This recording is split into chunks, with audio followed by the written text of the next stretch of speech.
मित्रांनो, तुम्ही जगात अनेक शिवलिंगे पाहिला असाल, पण एकाच शिवलिंगावरती 359 शिवमूर्ती असलेले सर्वात मोठे बहुमुखी शिवलिंग तुम्ही पाहिलाय का? नमस्कार भावांनो, मी विशाल.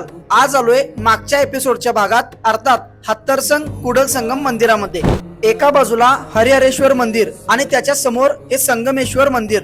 हरिहरेश्वर मंदिराच्या उत्खननात सापडलेले हे असामान्य शिल्प आहे. या शिवलिंगावरती शिवदेवतेच्या उठाव पद्धतीने एकूण 359 मूर्ती कोरलेल्या आहेत.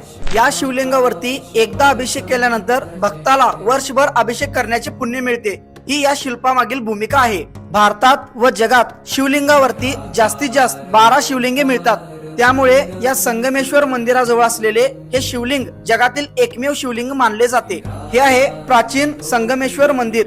यामध्ये सुद्धा या मंदिराच्या अस्तित्वाचा शिलालेख आजही आपल्याला पाहायला मिळतो. एका बाजूला भीमा आणि सीना नदीचा संगम, त्याच्या काठावर वसलेली ही प्राचीन मंदिरे आणि हा परिसर मनाला प्रसन्न करणारा आहे. सोलापूर पासून जवळ असलेल्या या प्राचीन ठिकाणी एकदा नक्की भेट द्या. भेटू पुढच्या दौऱ्यामध्ये. जय शिवराय.